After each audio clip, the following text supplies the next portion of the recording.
Right మరొక break hero చూస్తున్నాం. రాష్ట్ర వ్యాప్తంగా అన్ని జిల్లా కేంద్రాల్లో బీఆర్ఎస్ రైతు దీక్షలు చేపట్టనుంది. ఉదయం 11 గంటల నుంచి ఇవి ప్రారంభమవుతాయి. కష్టాల్లో ఉన్న రైతులు ఆదుకోవాలని ప్రభుత్వాన్ని డిమాండ్ చేస్తూ మాజీ మంత్రులు, మాజీ ఎమ్మెల్యేలు, పార్టీ జిల్లా అధ్యక్షులు, నియోజకవర్గ ఇన్ఛార్జీలు, పార్టీ శ్రేణులు ఈ దీక్షలో పాల్గొంటారు. అసెంబ్లీ ఎన్నికల్లో రైతు భరోసా పేరిట కాంగ్రెస్ పార్టీ ఇచ్చిన ఏ ఒక్క హామీని నిలబెట్టుకోలేదన్నారు. కాంగ్రెస్ పార్టీ అధికారంలోకి వచ్చి 4 నెలలు అవుతూ ఉన్న హామీలు అమలు చేయకపోగా రైతులను ఇష్టారీతిన అవమానాలకు గురి చేస్తుందని బీఆర్ఎస్ శ్రేణులు ఆరోపిస్తున్నారు. ఇక రైతు బంధు విడుదల కూడా జాప్యం, కరెంటు కోతలు, ధాన్యానికి 500 రూపాయల బోనస్ హామీ ఇచ్చి నిలబెట్టుకోకపోవడమే కాకుండా కాంగ్రెస్ పార్టీ అనాలోచిత చర్యలతో 209 మంది ఆత్మహత్య చేసుకున్నారని చెప్తోంది. ఇక బీఆర్ఎస్ నేతలు ఆవేదన వ్యక్తం చేస్తున్నారు. ఈ నేపథ్యంలో ఇచ్చిన హామీలన్నీ తక్షణమే అమలు చేయాలని డిమాండ్ చేస్తూ బీఆర్ఎస్ అన్ని జిల్లాల్లో రైతు దీక్షలు చేపట్టనుంది.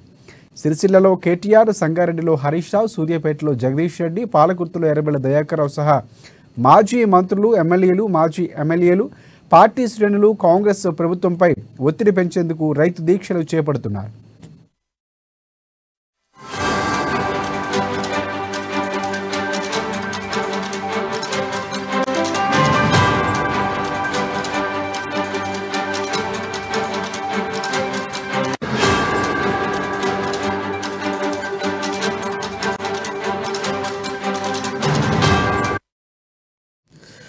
రైట్ బ్రేకింగ్ న్యూస్ చూస్తున్నాం. రాష్ట్ర వ్యాప్తంగా అన్ని జిల్లా కేంద్రాల్లో బీఆర్ఎస్ రైతు దీక్షలు చేపట్టనుంది. ఉదయం 11 గంటల నుంచి ఇవి ప్రారంభమవుతాయి.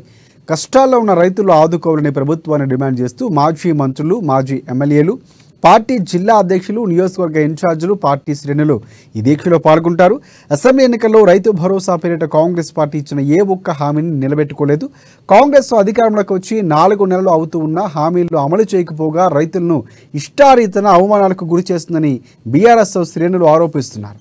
ఇక రైతు బంధు విడుదలలో జాప్యం, కరెంటు కోతలు, ధాన్యానికి 500 రూపాయలు బోనస్ హామీ ఇచ్చి నిలబెట్టుకోకపోవడమే కాకుండా కాంగ్రెస్ అనాలోచిత నిర్ణయాలతో, చర్యలతో 209 మంది ఆత్మహత్యలకు పాల్పడ్డారని బీఆర్ఎస్ నేతలు ఆవేదన వ్యక్తం చేస్తున్నారు.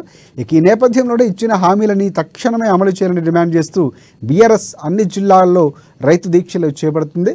సిరిసిల్లలో కేటీఆర్, సంగారెడ్డిలో హరీష్ రావు, సూర్యాపేటలో జగదీష్ రెడ్డి, పాలకుర్తిలో ఎర్రబెల్లి దయాకర్ రావు సహా మాజీ మంత్రులు, ఎమ్మెల్యేలు, మాజీ ఎమ్మెల్యేలు, పార్టీ శ్రేణులు కాంగ్రెస్ ప్రభుత్వాలపై ఒత్తిడి తెచ్చేందుకు రైతు దీక్షలు చేపడుతున్నారు.